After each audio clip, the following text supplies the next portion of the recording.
Praise the lord. ఎలా ఉన్నారు? ఈ రోజు దేవుని వాగ్దానము కీర్తనలు 23వ అధ్యాయం 1వ వచనం. యెహోవా నా కాపరి, నాకులేమి కలుగదు.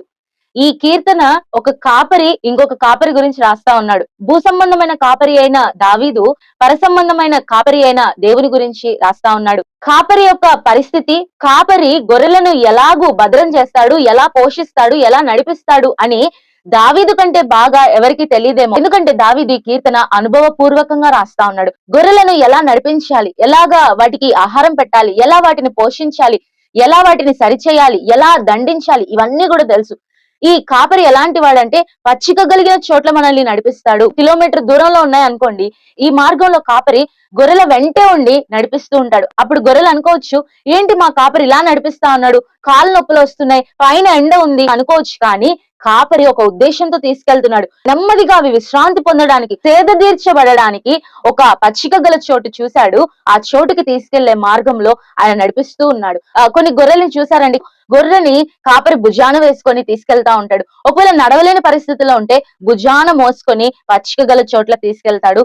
ఇంకా ఏమంటాడంటే శాంతికరమైన జలముల యొద్ద ఆయన నడిపిస్తాడు. ఆ జలముల దగ్గర నెమ్మది ఉంటది. శత్రువు వస్తాడు, రింగి వేస్తాడని భయం లేకుండా నెమ్మది కలిగిన చోట్ల ఆయన తీసుకువెళ్తా ఉన్నాడు.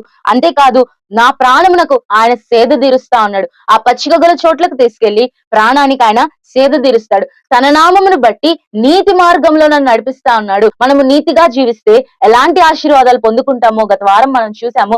అలాంటి ఆశీర్వాదాల గుండా ఆయన నడిపిస్తున్నాడు. అంతేకాదు, గాఢాంధకారపు లోయలో అనేకమైన భయాలు ఉన్నప్పుడు, అనేకమైన శ్రమలు ఉన్నప్పుడు, అనేకమైన అపాయాలు ఉన్నప్పుడు నువ్వు భయపడవు. ఎందుకంటే ఆయన మనకు తోడై ఉంటాడు. ఆయన దుడ్డు కర్ర, ఆయన దండము మనల్ని ఆదరిస్తూ ఉంది. దుడ్డు కర్రతో కాపరి శత్రువు వచ్చినప్పుడు తరుముతాడు. దండముతో ఆయన మనము తప్పు చేసినప్పుడు కూడా సరిచేస్తూ ఉంటాడు. శత్రువుల ఎదుట భోజనం సిద్ధపరుస్తాడు. నూనెతో తల అంటి మనల్ని అభిషేకించి ఆయన పనిలో వాడుకుంటాడు. గిన్నె నిండి పొర్లిపోయి ఆయన ఆశీర్వాదాలు ఇస్తాడు. బ్రతుకు దినములన్నీ కృపాక్షేమములుగా ఉంటాయి.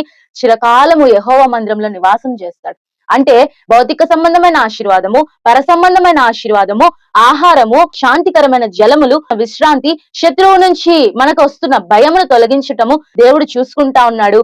అందుకే నాకు లేమి కలుగదు, ఆయన నా కాపరి. ఈ ఉదయకాల సమయంలో మీ జీవితము ఆత్మీయంగా, భౌతికంగా ఆయన ఆశీర్వదించబోతున్నాడు. అలసిన మీ ప్రాణాలకు ఆయన సేద తీర్చబోతున్నాడు. భయపడుతున్న మీ హృదయాలకు ఆయన అభయమివ్వబోతున్నాడు.